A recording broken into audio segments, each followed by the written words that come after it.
I wanted to go through the vocabulary so that we can understand the words that you're reading. It's no fun reading anything if you're always stuck on a word and can't figure out what it means. We know that vocabulary is incredibly important to reading comprehension, and we know the relationship is important in many ways. One is that students who have a very high vocabulary tend to be very good comprehenders, and students who have a low vocabulary tend to be relatively poor comprehenders. So we know there's a relationship in that sense. We also know that if we intervene in vocabulary, we can improve comprehension.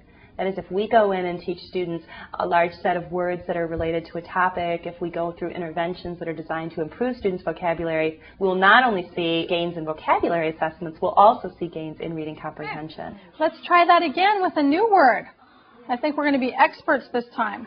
One of the things that we see in classrooms that are very successful in improving comprehension is that these are classrooms where vocabulary gets lots of attention. Perhaps the most important thing we can do to develop vocabulary is to have students reading a lot.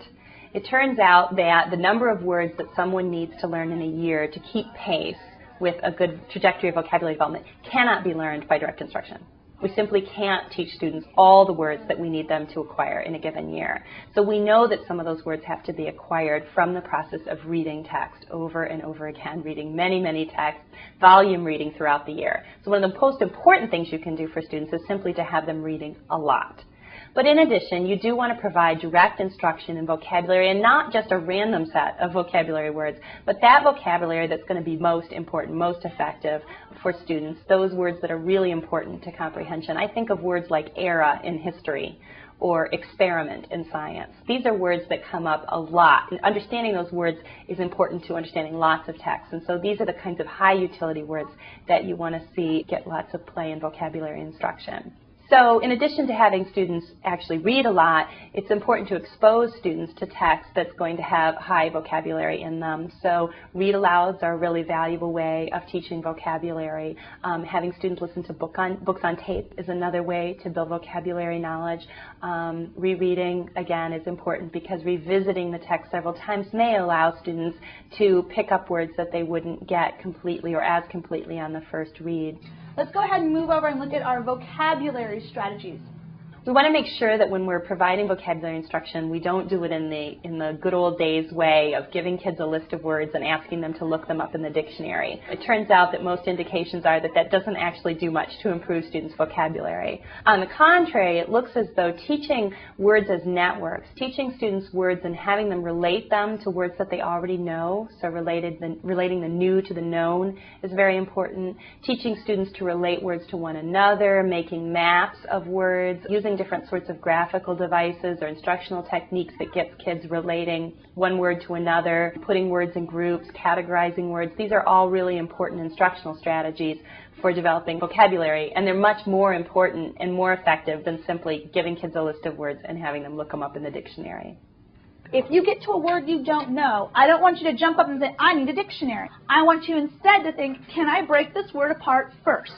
Some other strategies for vocabulary instruction that are particularly helpful. It appears from some research studies that teaching students morphology, that is teaching them about word parts, the meaning of word parts, how word parts are related to one another, that seems to be really helpful. A number of scholars are recommending pre-teaching some vocabulary, at least a little bit, before students encounter it in the text so that they're not seeing it there for the first time. There's also evidence to support, to some degree, teaching students strategies for deriving the meaning of words when they read. So that is, when you encounter a word in text that you don't know, what do you do? What are the things you can do to understand that word or get a sense of that word's meaning? So these are all important strategies as well in the vocabulary program in your school or classroom.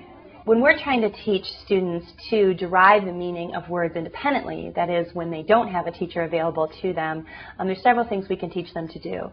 One is to read the sentence before and after the word and the sentence in which the word appears to see if the text itself gives us any clues as to the word's meaning. And sometimes, particularly in informational text, there will be a clause or a phrase that gives a strong sense of the word's meaning. Another thing we want students to do is to take a look at any graphics on the page that may help them. Sometimes the word is used in the text, but you also see it in an accompanying diagram or in a chart or table or somewhere that gives the students another sense of the word. There are other devices like looking in a glossary if the text has one, taking a look in the dictionary that can be helpful in a limited way, but to some degree for students. And finally, just making note of those words that they run into so that they can talk with others about them later or look for those words in other texts that they read may also be an important strategy for students. Being able to break these words apart as you go makes it quicker. It helps you understand the words better than having to go get a dictionary for every single word. Effective vocabulary instruction is going to have both direct and indirect instruction as a part of it. With direct instruction, we are specifically teaching the meaning of words, specifically and explicitly teaching strategies for uncovering the meaning of words we don't know when we encounter them in text. So these are the direct instruction components.